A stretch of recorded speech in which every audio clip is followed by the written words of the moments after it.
Saudações, caros telespectadores, igualmente rádio ouvintes da Índico FM, sejam bem-vindos a mais uma edição de hoje para abordarmos três principais temas que iremos nesta edição abordar com os nossos convidados. São temas relevantes que marcam a semana. Estamos sim a falar do seminário de indução dos deputados da Assembleia da República pela bancada parlamentar da Frelimo, que o presidente do partido dirigiu. Vamos também lá mais adiante falar do terceiro Seminário Nacional do Protocolo do Estado. Igualmente, o chefe de Estado deixou recomendações. Lá mais para o fim do programa, iremos falar do passado, presente e futuro do continente africano, fortemente afetado por vários fatores. Como disse, são dois convidados com conhecimento suficiente para, nesta edição, abordarmos temas. Muito boa tarde, bom dia, boa noite, em função do tema da hora que o ouvinte nos acompanha. Sejam bem-vindos no espaço. Bom, muito boa tarde, bom dia ou boa noite, conforme a hora. Saudamos igualmente aos nossos telespectadores, a ouvintes, inclusive os internautas. Por via disto, saudamos em especial a si, o nosso moderador e também o nosso colega do painel, o Elvis Mulungo. Estamos aqui mais uma vez para dar nossos contributos. Juntos podemos construir Moçambique igual e inclusivo. A mesma saudação. Saúde-se a Rito e ao meu colega de painel, Américo Sozinho. A saudação especial se estende para quem nos acompanha a partir de casa ou das diversas plataformas digitais que nós temos hoje como recurso para poder acompanhar a informação na íntegra. Muito bem, e a questão primária que levantamos na edição de hoje é mesmo sobre o seminário de indução que o presidente do Partido Frelimo, Daniel Francisco Chapo, dirigiu, em que dizia que os deputados da Assembleia da República pela bancada parlamentar da Frelimo devem ser agentes de solução e não de problemas. Afirmativo. É mais uma revelação em profundidade de que o Partido Frelimo, embora consubstancie-se com outras formações políticas enquanto instituição democrática no país, mas tendo em conta que é a formação política que está a administrar o país, tem enorme responsabilidade, diferentemente dos outros. Por isso, este seminário de indução, primeiro, acaba sendo a consequência do apelo à aquisição de novos conhecimentos para melhor servir os cidadãos moçambicanos. Sabe-se muito bem de que os deputados da Assembleia da República são representantes do povo e era importante perceber também de que mesmo os deputados mais experimentados e os novos que pela primeira vez ingressam ao Parlamento necessitam daquilo que chamaríamos de refrescamento, do ponto de vista de saber ser, estar e conviver em ambiente parlamentar, conforme sabe também de que a Assembleia da República, por ser a magna casa representante, ou seja, onde lá estão todos os representantes do povo, uma das suas atribuições é fiscalizar o governo. Embora o governo seja da Frelimo, mas o deputado, quando estiver em exercício dentro do Parlamento, ele atua com princípios de isenção e imparcialidade. É efetivamente esta mensagem que o chefe do Partido Frelimo, Daniel Francisco Chapo, transmitira a mensagem de que o deputado deve fazer parte da solução dos problemas que o país enfrenta. Como parte de solução, primeiro é importante lançar essa mensagem de que a responsabilidade de um deputado sobre o governo é enorme. O deputado deve servir de força de pressão para que os programas definidos de governação, nesse caso os programas definidos pelo Partido Frelimo, que se convertem em agendas de governação à nação moçambicana, devem ser rigorosamente cumpridos nos termos acordados com o povo. Para o povo, ou seja, para a Frelimo vencer as eleições, é porque houve um acordo entre a nação e o partido. E, por sua vez, o governo deve materializar tudo quanto se comprometeu. E o deputado tem uma das suas missões é exigir que as promessas feitas a quando da campanha eleitoral, já convertidas em programa de governação, sejam cumpridas escrupulosamente. E o chefe do governo, que em simultâneo é chefe do Partido Frelimo, percebe que o deputado deve, doravante, ser o mensageiro do povo. Mas há um dado interessante concernente aos nossos deputados. Muitas das vezes o que acontece é que o deputado é eleito, por exemplo, em Moma, nesse caso na província de Nampula, mas vive em Maputo. E ele, a partir deste momento, não consegue continuar a viver o que é da situação em que o povo lá se encontra. Então, é fundamental que cada deputado esteja assim em Maputo, mas no momento de trabalho. Fim do período de trabalho, volte à sua zona de origem, nesse caso que é o seu círculo eleitoral, para continuar a viver a realidade do povo e reportar com conhecimento de causa e a devida substância. Então, nós achamos que a bancada parlamentar do Partido Frelimo está de parabéns. Parabéns para toda a chefia da bancada, o chefe da bancada, o deputado Félix Silva, e toda a sua cúpula.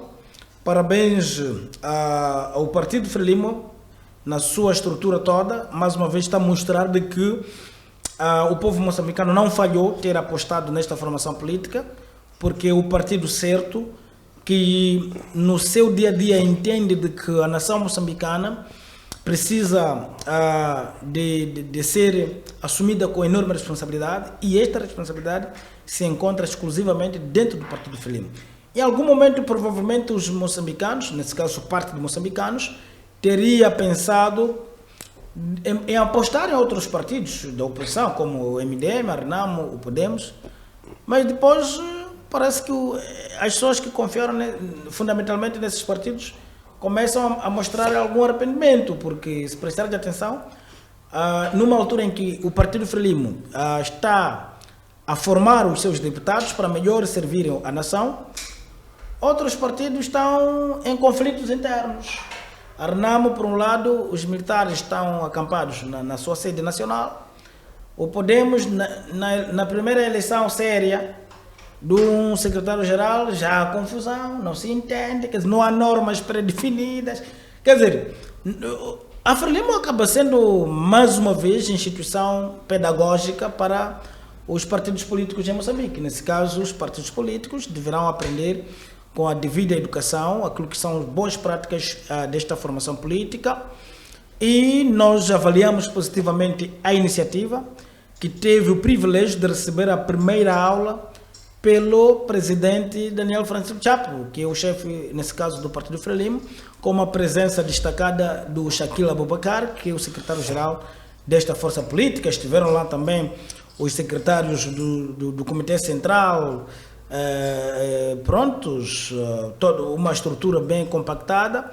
É uma revelação inequívoca de que Moçambique depende propriamente da postura do Partido Frelimo para avançar. Nesse caso, a responsabilidade volta a se redobrar. A solução dos problemas dos moçambicanos está entregue ao partido, e nós esperamos que os deputados...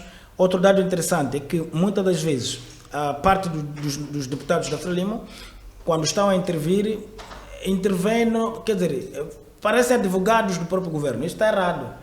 Então esperamos nós que dentro dessa formação isso tenha sido abordado. Aliás, o presidente do partido teria dito que não queria bajulação. Bajulação que refere o presidente efetivamente na bancada.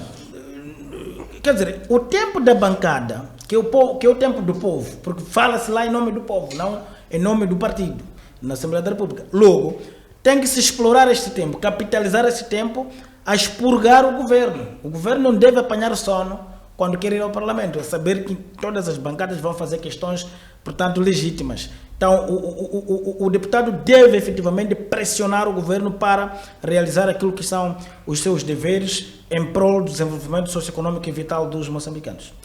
A parte deste assunto, Mulungu, um dado relevante que o presidente do Partido Frelimo fez referência, e passo a citar: o deputado deve convencer no debate pela força da lógica dos argumentos e não pela força partidária. E aqui estou com este aspecto em que dizia que a honestidade em que os deputados pela bancada da Frelimo devem ter é a questão da honestidade, humildade, mas muito particularmente esta questão da bajulação. O que vem a ser a posição do presidente do partido ao trazer este dado? Bem, é preciso compreender que o presidente ele está a par de toda a situação do país e, estando a par, ele traz um discurso que está assente naquilo que é o contexto atual em Moçambique. E esse contexto eu acho que foi levado como base para esta indução dos deputados. Quando falo do contexto, falo da convulsão social. É que, desta vez, os deputados vão a uma indução, mas tendo em conta aquilo que é o contexto nacional, que é, numa primeira fase, como os deputados de cada bancada, a nível do Parlamento, servem de termômetro daquilo que é o comportamento do partido. Então, eu acho que foi-se olhar isto e levou-se a esta indução para poder alinhar o pensamento de todo o grupo aquilo que é o ideal do partido neste momento. Ouvi muito bem aqui o colega falar que o presidente diz que não quer mais bajuladores, ou seja, aquele tempo que cada bancada tem, mas cada bancada vai gastando a fazer uma espécie de ovação ao seu presidente. É preciso racionalizar. Então, é mais ou menos para diminuir essa ideia de que há uma espécie aqui de endeusamento da pessoa do presidente da República, esquece muitas das vezes aquilo que é o representado. Ou seja, há populações que o mandato começa e termina, não sabem quem é o deputado que o representa na Assembleia da República. Então, eu acho que nesta indução levou-se isso também em conta. A ideia de que é preciso saber fiscalizar, porque o deputado, acima de tudo, também é um fiscalizador. Não é só legislador, mas é fiscalizador. Ele é que vai ao terreno, procura saber se aquilo que foi legislado está sendo cumprido ou não. E isto é uma forma de fazer com que o governo também sinta que há uma equipe que faz o seu trabalho também a nível das bases. E isto é muito importante para este momento que nós estamos a atravessar. O outro ponto é a ideia de que o pensamento do partido não pode ser igual ao pensamento do partido de 2024. É preciso que haja uma alteração, principalmente nas massas novas. Há pessoas lá que têm que saber o que é legislar, o que é pensar numa lei, como trazer um bom debate para a Assembleia da República, mas sob uma forma nova de ver as coisas. E essa forma nova é preciso que ela seja construída, mas ela só pode ser construída através de uma base. E onde é que se busca essa base? É no partido, porque o partido é uma escola. O partido não é só uma organização que no final do dia pretende alcançar o poder. O partido é um local onde nós aprendemos a ser e estar no ambiente político, mas representando o povo moçambicano. É isto que eu acho que, se calhar, com o tempo ficou esquecido. Os deputados perderam-se na ideia de que eles representam o povo moçambicano, começaram a representar os partidos políticos. A citação que trouxe do discurso do Presidente da República, eu acho que não serve somente para Frelimo, serve para todos os partidos políticos. Todos devem abdicar da ideia de representação partidária, devem representar os seus ciclos eleitorais.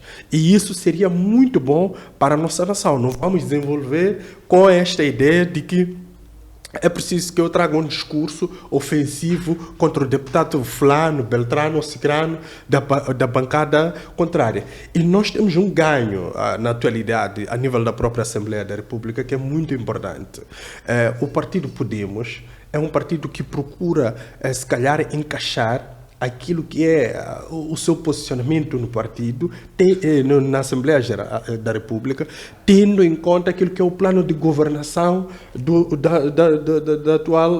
atual executivo. E isso é muito bom, porque há uma percepção de que não é para sabotar, é para trabalhar em conjunto para poder trazer soluções. O presidente foi eleito, foi constituído a Assembleia da República, então aqui precisamos de um casamento de ambas ideias para poder construir um Moçambique. Agora, se nós continuarmos com esta ideia de que nós vamos para lá para ovacionar o líder, falar bem do nosso partido e defender o partido, eu acho que por aí começamos a perder muito o foco daquilo que é a casa do povo. Então, esta indução é bem-vinda, principalmente num ambiente ou num momento em que nós já assistimos uma crise nos outros partidos. Ou seja, quando os outros partidos entram em crise, a Frelimo demonstra que ela está preocupada com uma reorganização, com uma reestruturação. A partir de quê? A partir da imagem que é projetada na Assembleia da República, através do deputado. E é isto que vai ser capitalizado, se calhar, para os demais. Depois temos as Assembleias Provinciais, e vai se passando para essas classes para que elas compreendam que aquela indução que foi feita aos deputados do topo passa para nós e nós devemos também usar o mesmo modelo e é eficaz. Então, eles têm que saber que neste momento são a imagem, ou seja, são um exemplar. Então, devem trazer todos os ganhos desta indução para poder passar para os outros. E não só. E isto visa resgatar a confiança pública que a Frelimo precisa. A Frelimo não só está no poder, está a governar, mas ela precisa resgatar a confiança pública. E uma das formas de resgatar a confiança pública é demonstrar uma nova imagem, é demonstrar uma nova preocupação com o povo, uma sensibilidade com os problemas do povo. Nós ouvimos muito isso no discurso do presidente Samoa, quando ele dizia a insensibilidade para com os problemas do povo. Ou seja, ele estava a separar já as pessoas. Ele estava a chamar a atenção que quando há uma insensibilidade para com os problemas do povo, significa que nós estamos a governar o povo. Então, sabendo que estamos a governar o povo, é preciso ser sensível, é preciso estar próximo. É por isso que ele fazia as ofensivas, ia aos bairros, aos distritos, era para estar próximo do povo. E nós estamos a ver isso. No meio a este problema todo que nós tivemos de convulsão social, temos o presidente Chapo a aparecer, por exemplo, ontem esteve em Xai-Xai.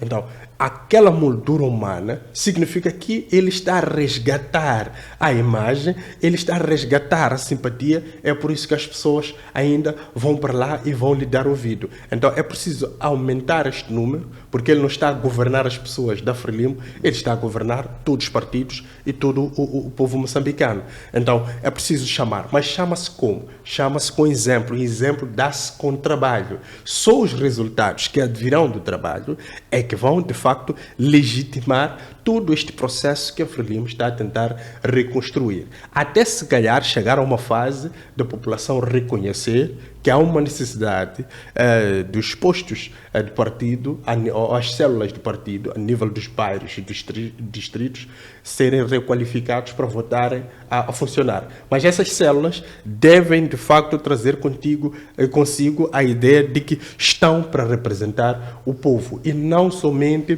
criar elitismo a partir das células, que é esse elitismo que é depois transferido ao topo. E quando vamos às reuniões dos partidos, nós vimos lá que há uma separação. Até a simples camiseta consegue trazer essa ideia, ou seja, aquela camiseta de distribuição gratuita está com o povo, ou seja, aqueles que são simpatizantes. Depois tem a elite que tem camisetas com qualidade, bons vestes. Então é preciso que haja uma mistura, que todos consigam sentar na mesma mesa. E eu acho que é mais ou menos por aí que o Daniel Francisco Chapo, o presidente da República, está a tentar trazer um discurso para encontrar esses todos de uma forma consensual e construir um Moçambique naquilo que ele pretende como seu plano de governação.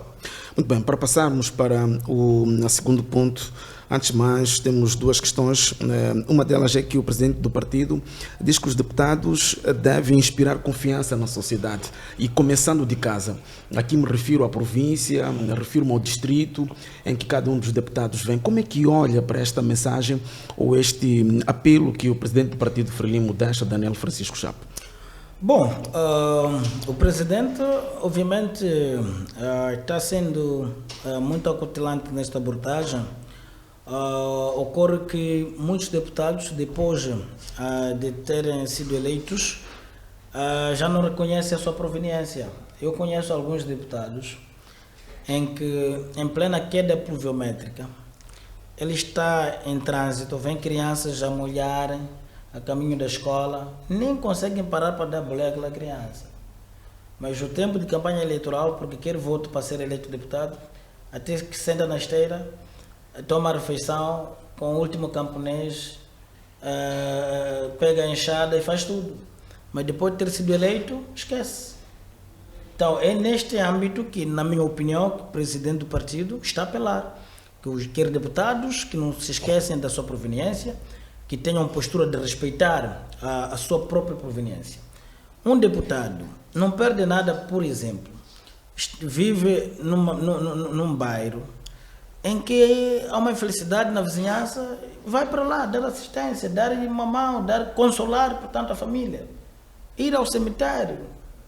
E acordou para ter uma situação, uma reunião no bairro, ir lá sentar, ouvir, porque você é residente ali. O simples fato de ter sido eleito deputado não significa que você é um quadro diferenciado, não. Dizia o colega do painel, Mulungo, de que há necessidade de se primar por uma sociedade inclusiva. Aquelas situações em que há um grupo que está de camisetas de distribuição gratuita e outro grupo está de uma camisa adquirida não sei a quantos mil meticais na loja. Isso tem que acabar. Nós estamos a formar uma sociedade inclusiva. A inclusão significa tratamento igual. Todos devemos lutar para melhorar as condições de forma equitativa. Na nossa visão, o alcance dessa mensagem do presidente. Então, um deputado da Assembleia da República tem que ter essa opinião. Tem que participar de reuniões do seu próprio bairro. Respeitar os líderes locais. O deputado deve respeitar, portanto, as comunidades locais, as autoridades tradicionais locais. Quer dizer, não deve existir aqui alguma mudança negativa porque foi eleito deputado. Se no processo de votação, você como candidato a deputado da Assembleia da República, foi até a zona mais recôndita, onde nem conhecia, mas pediu endereço para lá chegar e pedir o voto. E hoje que é deputado, o que mudou?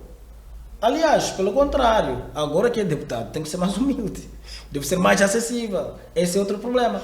Alguns deputados que temos não são acessíveis. Não são. Quer dizer, não respeitam a sua proveniência, não sabem que está ali por causa do voto. A partir do momento que você é eleito deputado, representa todas as forças. Ali, embora hajam bancadas da Frelimo, da Ramo, do MDM, do Podemos, mas quando está lá o deputado a atuar, a fazer o trabalho na comunidade, não deve olhar essa distinção. Essa distinção cessa imediatamente. Estaria a defender, por exemplo, que no quadro destas reformas profundas que se pretendem desenvolver, que os deputados devem passar a ser eleitos a nível local e não por via da indicação nominal dos partidos políticos? Eu julgo que seria um grande avanço até. Se os deputados fossem eleitos localmente, uma eleição direta, candidatar-se para ser deputado, até nem seria o primeiro caso no mundo. Seria fantástico, porque melhoraria também o nível, quer dizer, o índice e a qualidade de deputados na Assembleia da República. Porque se prestar de atenção, temos parte de deputados que simplesmente estão lá na Assembleia da República porque foram indicados para lá estar. É um mandato inteiro, não fala absolutamente nada. Existe um político renomado da praça que no passado foi deputado, não sei quantos mandatos, uma única intervenção não teve. Quer dizer, o serviço dele é aplaudir, só isso. Então a Assembleia da República não precisa de aplausos, é para ele produzir lá ideias, iniciativas de leis. Se prestarem atenção, no nosso país, iniciativas de leis têm mais proveniência do Executivo do que do próprio Legislativo, que é o Parlamento. Se prestarem atenção, quantas pessoas na Assembleia da República produzem de verdade para o país, são poucos. Muitos estão mais para críticas e as críticas nem são construtivas. O que se apela em sociedades democráticas contemporâneas é que surjam críticas construtivas. E as críticas construtivas significam fazer a problematização e apresentar a proposta de solução. Isso é que se chama crítica construtiva. Mas os deputados que nós temos no Parlamento, a maioria, vai perceber que só está para criticar, mas não apresenta propostas, porque nem tem essa proposta. Parece que são especialistas em críticas. Quer dizer, as coisas estão bem, não estão, só estão a criticar. Não sabe nem sugerir coisa. Na minha opinião, aqui tem que ser isto e não aquilo. Poucos têm este caráter e têm este perfil. 2, nós hoje não queremos um deputado que vai ao Parlamento, quer dizer, numa média de 10 minutos de intervenção, 7 minutos são de ovacionar a figura sábia do chefe. 3 minutos. E esses 3 minutos, no lugar de levantar os problemas da sua região, do seu círculo eleitoral, são de advogar o governo. Quer dizer, 10 minutos total, 7 está a elogiar o chefe. O chefe não precisa ser elogiado para fazer o que quer que faça. 3 minutos está a dizer o governo fez isto, fez aquilo, fez... Não, quem deve dizer o que fez é o próprio governo. Existe aquele momento de perguntas ao governo. O governo vai respondendo. O primeiro-ministro responde questões gerais e depois indica o ministro de cada área específica para responder matérias da sua área. Este é o deputado que se precisa hoje. Não é o deputado que tem que ir lá dizer o que o governo fez. O governo tem as suas próprias pessoas para falar sobre isso.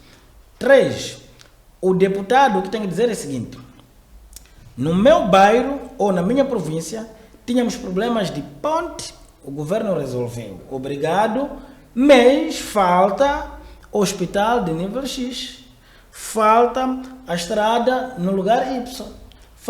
Gostaria de saber quando que o governo vai resolver este assunto, porque está previsto no Plano Econômico e Social do Orçamento do Estado para este ano. Mas já passa o tempo Y. O que se passa? O deputado tem que ser este.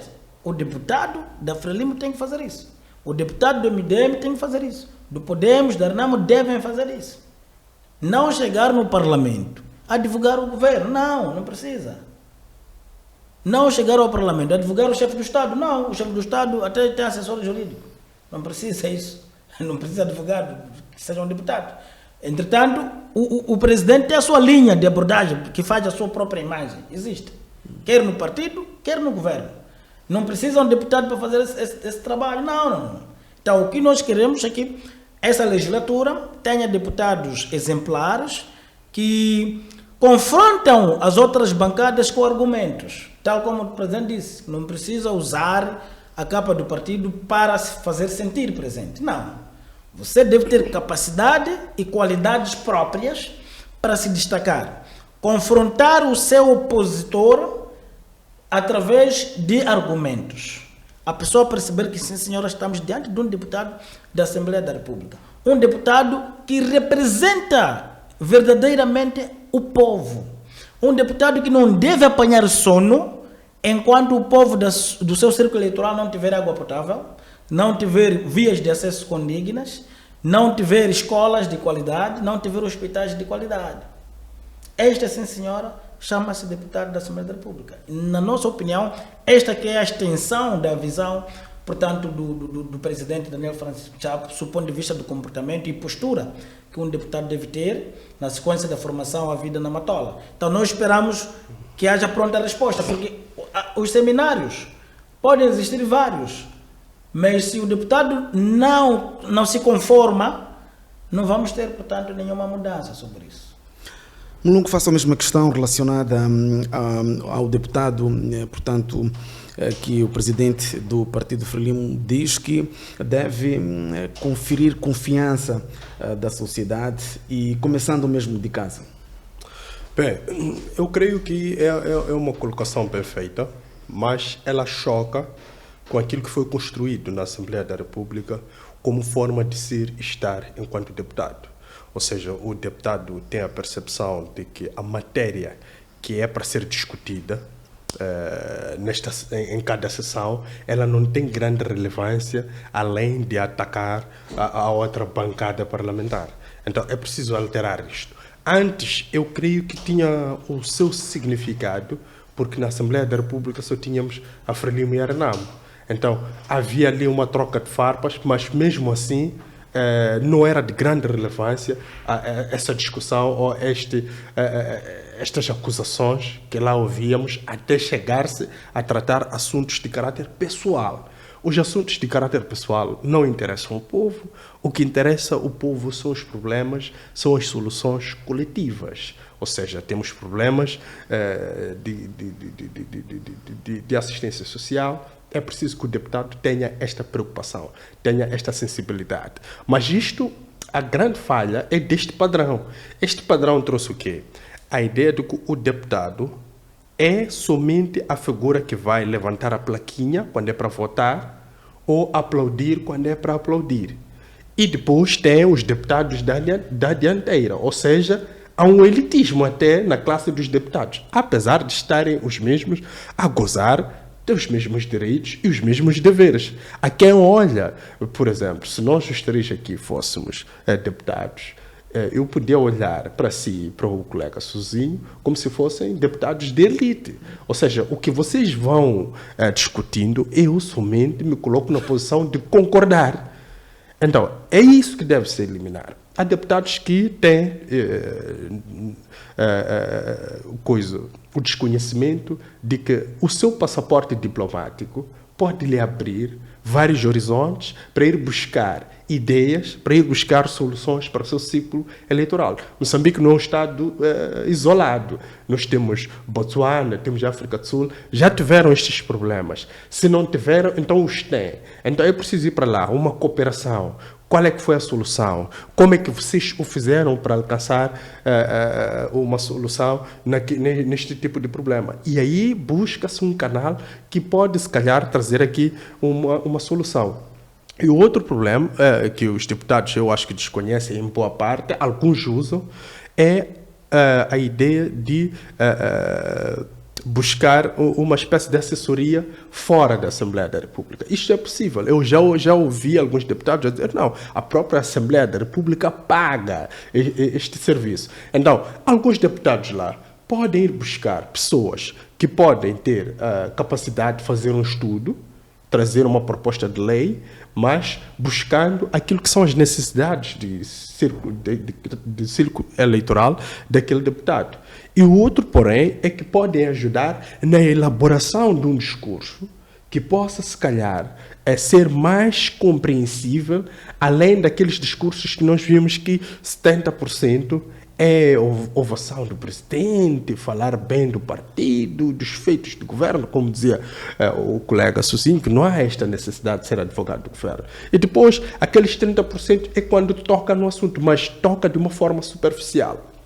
Então, há esta necessidade de estas pessoas compreenderem que há instrumentos ali, há uma disposição, há um leque de instrumentos que podem o apoiar a desenvolver primeiro como pessoa e depois a nível profissional. Por quê? Eu compreendo que algumas pessoas que estão lá têm déficit de formação acadêmica, têm problemas pessoais que não o possibilitam estar sempre nas câmeras, em grandes intervenções. Mas, havendo vontade, pode-se construir como um deputado exemplar.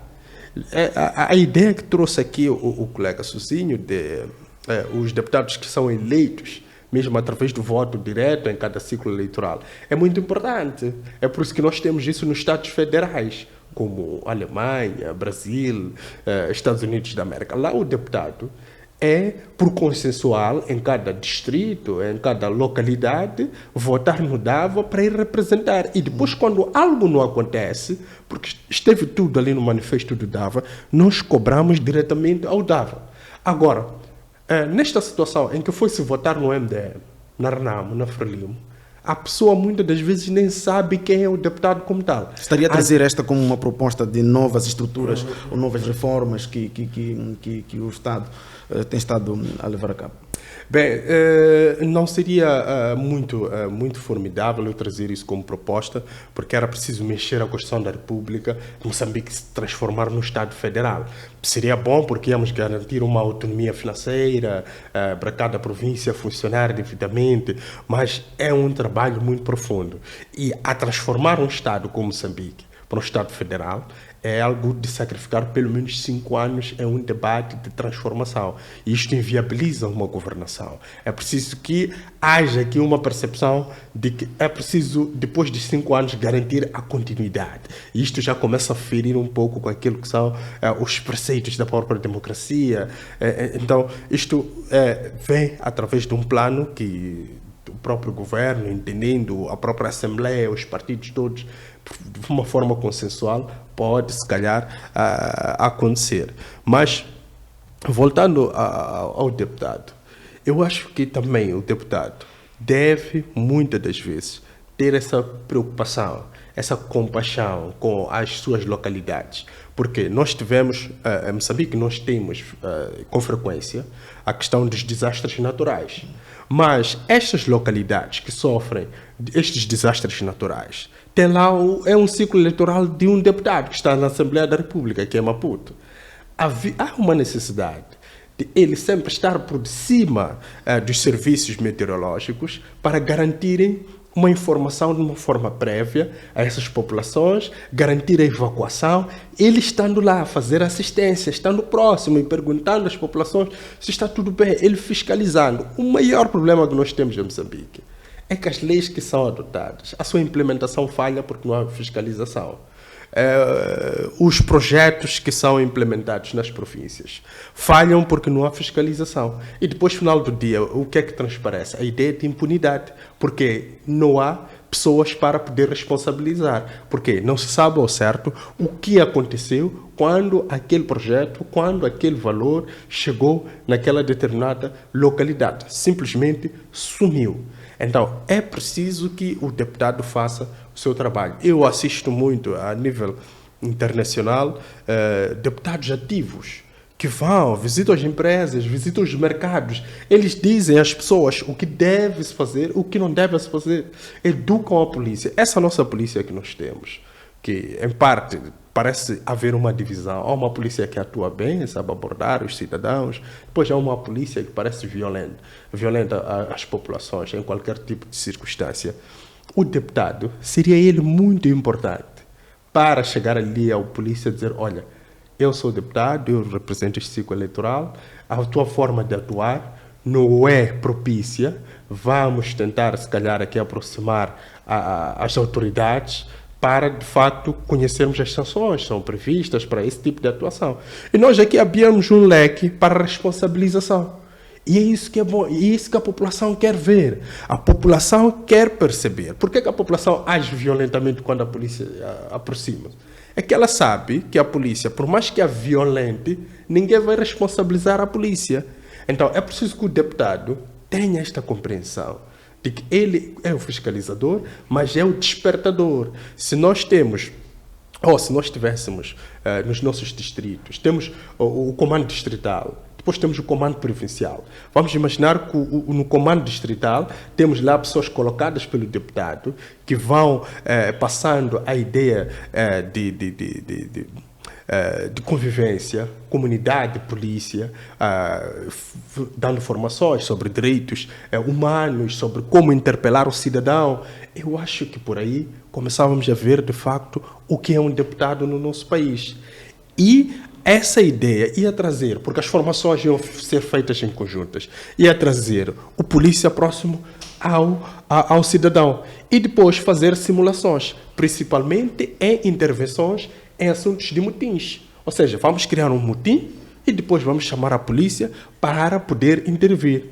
E vamos controlando a forma como o polícia intervém e vamos dando algumas orientações. E aí sim teríamos polícia preparado, teríamos cidadão preparado para qualquer tipo de eventualidade. Ou seja, o Rito ia compreender que não. Eu, na formação que tive, quando o comportamento é este, eu devo agir assim. Então, você ia servir do que? De elo minimizador do impacto daquela manifestação. Eu recordo quando houve um tsunami no Japão, a pessoa que alertou todo o pessoal que estava na praia foi uma criança, porque ela viu o comportamento das ondas do mar e ela recordou-se de uma aula que teve na escola e alertou as pessoas para saírem da margem e sair também das próprias águas, porque ia acontecer um tsunami. Então, é este conhecimento que deve-se passar às pessoas. As pessoas terem a capacidade de prever, a capacidade de orientar, a capacidade de educar. Eu desafio ao meu colega Suzinho e assim, podemos ir aqui à Praça dos Combatentes, você chega, mexe o seu telefone à vontade, a pessoa pode chegar a arrancar-te, e os outros ficam a assistir, é normal. E nem foge. Exatamente. Então, não podemos normalizar esses comportamentos. É preciso que haja uma forma de inviabilizarmos isso. Primeiro quem atua deve ser o cidadão, e depois é que vem a autoridade. Mas a autoridade, quando chega, deve ser bem acolhida, porque vem com boas intenções, que é fazer justiça. E aí ela será bem acolhida pela população, mas isso só é possível caso o deputado compreenda o alcance do seu braço enquanto legislador, mas também enquanto fiscalizador. Estamos na edição de hoje a analisar temas relevantes. Vamos sair deste seminário de indução dos deputados da Assembleia da República pela bancada parlamentar da Frelimo e vamos lançar os nossos holofotes a um outro ponto que bem fizemos referência, é o terceiro seminário nacional de protocolo do Estado, onde o Presidente da República deixou ficar igualmente recomendações, e aqui o chefe de Estado faz referência que uma falha no protocolo do Estado pode por vezes gerar ruído, constrangimentos, do que uma falha na própria política, e até pode trazer problemas diplomáticos. Afirmativo. É fundamental que se invista bastante no protocolo do Estado, e também esta abordagem do mais alto magistrado da nação, presidente Francisco, nesse caso Daniel Francisco Chapo, vem a calhar numa altura em que o nosso país precisa de atualizar as pessoas que trabalham nesta área do protocolo. Eu também estaria muito satisfeito se fizesse parte, ou seja, se houvesse um outro seminário ligado, por exemplo, às relações públicas, porque muitas das vezes as nossas instituições registram muita deficiência na abordagem do ponto de vista de relações públicas. Existem exageros, existem também algumas vezes intenções de promoção gratuita de burocracia acentuada, e esses elementos todos são fundamentais a serem discutidos para serem ultrapassados. É importante sim que o nosso protocolo tenha formação contínua para permitir que o seu desempenho cada vez mais melhore e se adeque àquilo que são as novas dinâmicas do saber fazer da coisa pública, do saber fazer e saber, portanto, atender e gerir intervenientes, portanto, do fluxo organizacional. O nosso protocolo do Estado também deve ser um organismo muito flexível no atendimento de pessoas, numa altura em que se discute neste país o atendimento igual a todos. Mas o que acontece normalmente não é isso. Muitas das vezes chegam pessoas que param muito tempo na fila, mas porque chega o rito dava é prioridade absoluta. Embora a lei já prevê ações de prioridade. Primeiro, o decreto 30/2001 de 15 de outubro refere que o atendimento é em função do tempo de chegada. Mas também há casos especiais em que deve-se atender em primazia o idoso, as gestantes, pessoas que apresentam alguma necessidade especial, entre outros. Mas é preciso perceber que hoje o nosso protocolo deve lutar muito para eliminar burocracias. Não precisamos de muitos passos. Eu me lembro, numa outra intervenção do chefe do Estado, dizia que não devemos ser especialistas em complicar. Acho que quando foi visitar a autoridade tributária. Exato. Em complicar. Numa altura que o país está a lutar para a aceleração econômica, é importante que os processos burocráticos possam também colaborar. Estamos a dizer, para alguém abrir uma empresa não precisa ficar 30 dias. Para abrir uma empresa, alguém tem que hoje reservar o nome, no mesmo dia ir, portanto,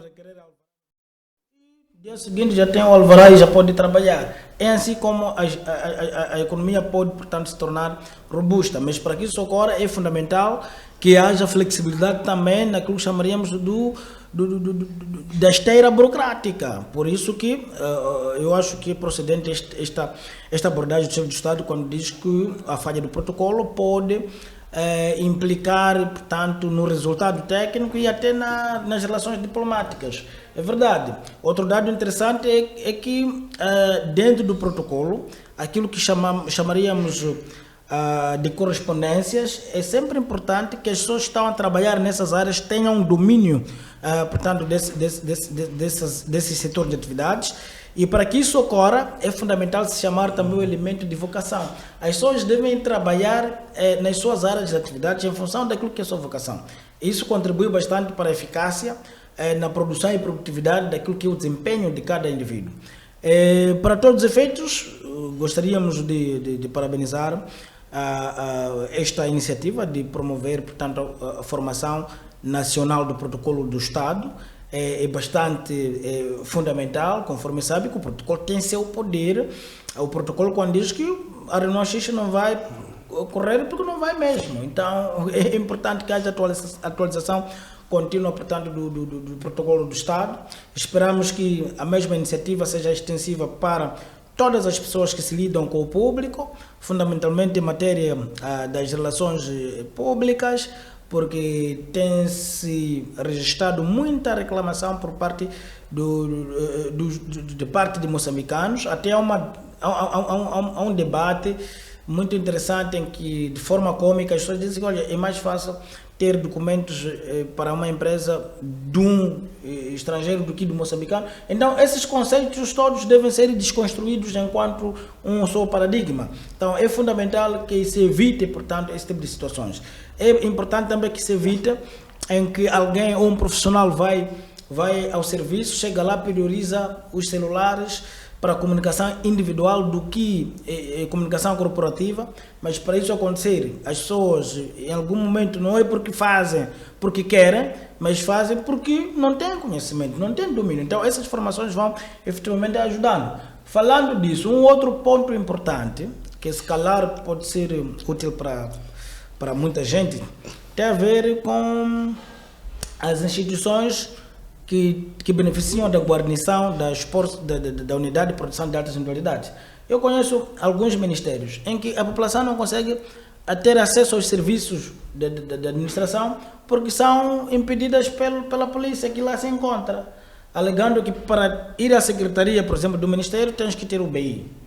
Passei em BI, então não vai para lá. Quer dizer, imagine que alguém esteja a sair de Boane ou esteja a sair da Manhissa, vai a um ministério, esquecer o BI. Esquecer o BI não deve ser considerado como crime, não é, até não está tipificado. Então a pessoa chega ali, não vai ter acesso à secretaria ou ao ministro, porque a polícia proibiu ali alegadamente para a pessoa não ter BI. Para mim não procede isto, não faz sentido. Então a formação tem que igualmente incluir essas pessoas, porque em algum momento percebo que não é porque aquela polícia quer fazer isto, é porque a pessoa não tem conhecimento sobre essa matéria.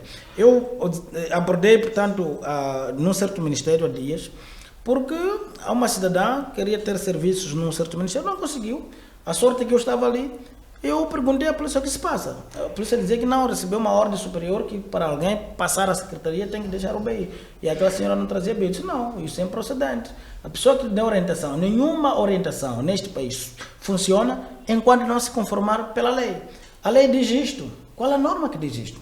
Não conseguiu, portanto, citar qual era a base legal que sustentava aquela posição. Então, eu percebi também alguma inocência por parte daquela polícia que, olha, recebeu orientações de um seu superior e acha que essa orientação sobrepõe-se à legislação. Quer dizer, prejudicar uma cidadã de idade, portanto, já elevada, que saiu de longe. Curiosamente, aquela senhora vinha de Belém, tinha assuntos já tratados ali no Ministério, mas, quer dizer, já tinha sido devolvida para Belém, simplesmente porque perdeu, ou seja, esqueceu de levar a carteira que continha o seu bem. Então eu tive que intervir, disse, não, isso não existe. Então a senhora vai passar agora, vai ser atendida e vocês ficam a falar comigo. Porque essas situações todas falham por falta de formação contínua. Eu tenho dito sempre que a formação que a polícia recebe, por exemplo, em Matalano ou em Metuxira, é importante, é indispensável, mas isso não é suficiente, porque a polícia ela é alocada em vários setores. Há setores que não precisam do uso da força. Há setores que precisam de uma intervenção pedagógica, uma educação para o cidadão. Existem setores em que a polícia se encontra a trabalhar que obriga a ter capacidade de argumentos, não usar propriamente a força. Então, para que isso ocorra, é fundamental que hajam formações permanentes, formações contínuas. Isso vai melhorar, portanto, o desempenho das pessoas. Então, estamos a tentar fazer um paralelismo, olhando para aquilo que foi a formação do protocolo do Estado a nível de Moçambique todo. Então, esperamos que esta formação venha a desembocar numa postura diferente, numa nova forma de ser, de estar e de conviver no contexto laboral entre, portanto, o protocolo do Estado e as pessoas, que são a razão e motivo exclusivo da existência deste Estado. Este é outro dado, em que muita gente trabalha para o Estado, não sabe para quem está a trabalhar. Há quem pensa que está a trabalhar para o seu superior, que não é verdade.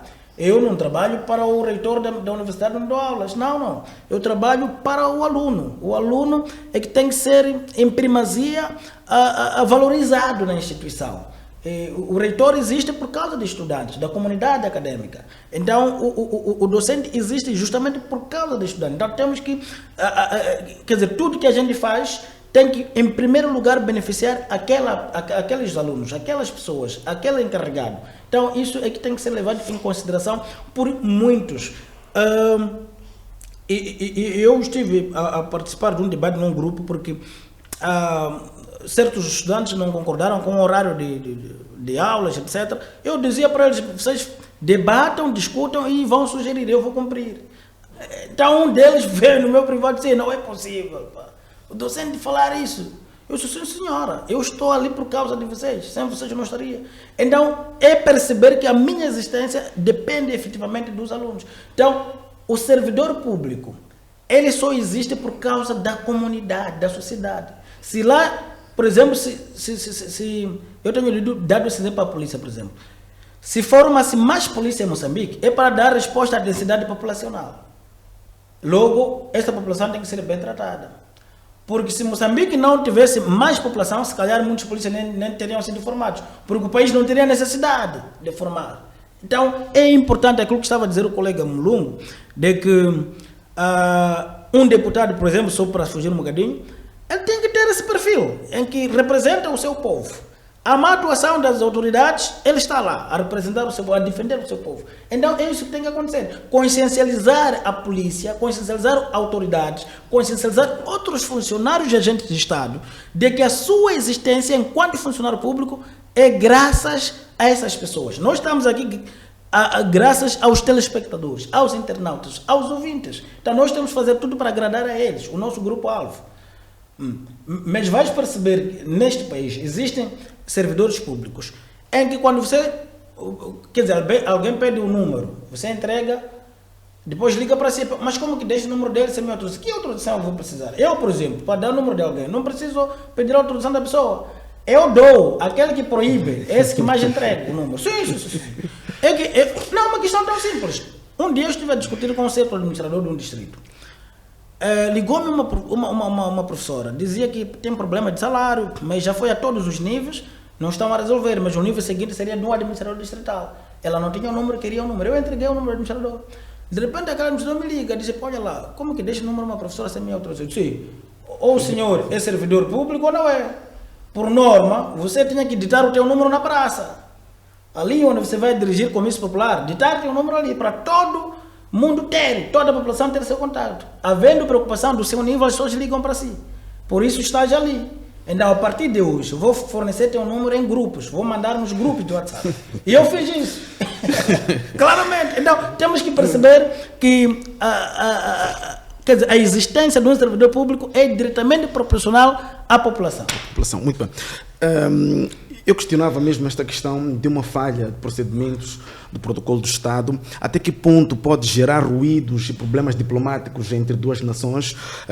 Foi uma das ações que o Presidente da República fez referência. A ideia é padronizar de forma rigorosa esses procedimentos para que possamos estar todos na mesma linha da abordagem e que pode efetivamente combater alguns equívocos que bem fiz referência relativamente a esta questão dos ruídos e problemas diplomáticos que podem advir por uma falha nestes procedimentos? Bem, eu creio que esse posicionamento do presidente é muito importante na medida em que visa criar um padrão. É um padrão comportamental do próprio Estado para que o Estado minimize atritos nas suas relações internacionais, sejam eles de caráter bilateral ou multilateral. Nós temos um exemplo do assunto que aconteceu em Cabo Delgado, o ataque ao navio russo. Eu creio que, por uma questão de protocolo, sabendo da instabilidade em Cabo Delgado, podia ter-se criado uma espécie de segurança ou um acompanhamento, um escolta marítimo daquele navio. É verdade que podemos levantar aqui ideias de falta de embarcações, mas com o mínimo que pudéssemos fazer, ou seja, um perímetro, a via terrestre, mas monitorando este navio para não sofrer qualquer tipo de ataque, porque não era um navio militar russo, era um navio de caráter científico que estava a fazer pesquisas. Então, a partir do momento que o navio sofreu ataques que sofreu e o capitão do navio teve que conduzir este até o nível de mar onde aquelas pequenas tripulações não pudessem lá chegar, nós começamos de facto a ter falhas protocolares, principalmente na dimensão de segurança. E é esta dimensão que preocupa muito para quem vem de fora. Para quem vem de fora, a primeira coisa que ele quer saber é o nível de segurança. Qual é o nível de segurança em Moçambique? O nível está assim. Então, as pessoas começam a calcular. Então, não vale a pena. É um Estado, de facto, que não transmite nenhuma segurança. Nós temos, por exemplo, uma equipe que foi mandada para fora pelo Presidente da República para se formar em questões de turismo, porque é um canal fundamental para poder desenvolver uma nação. Agora, se nós não temos segurança, como é que estas pessoas hão de conseguir, de facto, trazer aqui bons desenhos para atrair turistas para Moçambique? Eu creio que não há espaço como tal, porque ainda temos falhas protocolares. E o outro dado é o comportamento da UPAI, como dizia o colega, que é a Unidade de Proteção de Altas Individualidades. Vamos receber uma alta individualidade do aeroporto até o hotel onde esta individualidade será reencaminhado. Não há muita necessidade de mostrar que há um uso excessivo de intimidação nas estradas, ou seja, aqueles pirilampos, aqueles desfiles todos. Aquilo é algo criado, eu compreendo. Moçambique, depois da independência, nós entramos numa guerra que durou 16 anos. Então, aquele comportamento é de um ambiente de guerra, onde o nosso visitante, ele vê, ele concorda porque estamos em guerra. Vai encontrar a polícia, tem uma arma de guerra, que é a AKPM. Então, isso tudo, eu creio que é preciso minimizar. O nosso visitante, ele quer chegar, quer perceber que aqui há um respeito ao cidadão. É um Estado que a questão da democracia ela está minimamente respeitada. Então eu creio que essas formações elas devem de facto serem muito repetitivas para que as pessoas possam simular a ideia da importância protocolar. Vamos lá, o que pressupõe o comportamento protocolar no Estado? A legitimidade do Estado perante parceiros internacionais. Vamos, a título de exemplo, das empresas que falava o colega, para poder serem abertos a nível nacional, leva o seu tempo. Leva o seu tempo por quê? Porque há um protocolo que foi criado abaixo do protocolo normal, de que o processo deve sofrer uma burocracia para que aquele desgaste faça o cidadão pagar alguma coisa por via porta-cavalo para poder ter o alvará e início de atividades. Então, é este protocolo que não só está nas instituições que lidam com este processo de tramitação de abertura de empresas, mas que estão em outras instituições. Por quê? Porque em Moçambique temos algo muito importante, que é muito ignorado. Temos uma lei que é criada, ou ela é adotada, mas depois temos os comandos dos chefes. Muitas das vezes o que são acatados nas instituições são os comandos dos chefes. E muitas das vezes aqueles comandos dos chefes, elas resultam ou derivam de uma interpretação errada daquela lei. Então todo o departamento vai errando. Na medida em que se percebe isso, você leva um documento, vai para a lei e diz, não é aqui. É no outro sítio, você vai para outra instituição, aquela instituição diz, não, quem deve tramitar este documento é a outra instituição. Não, mas eu estive lá. Sim, você esteve lá, mas é lá. Por quê? Há uma má interpretação. E é esta má interpretação que é quando da introdução da questão de passagem automática a nível nacional, que pressupunha que o aluno, quando passa de classe, de primeira para a segunda classe, já não vai realizar ou efetuar matrículas. Ele passa automaticamente, ou seja, porque ele já transitou de classe, a passagem já não é tramitada mediante a execução de matrícula pelo seu progenitor ou encarregado de educação. Ela é feita automaticamente porque a escola, principalmente o ensino primário, é gratuito no nosso país. Mas o que é que chegou lá? Qual é que foi a compreensão que chegou? É de que a passagem é automática. Então, uma turma de 50 alunos, todos estiveram ali presentes, ninguém perdeu a vida, passam para outra classe.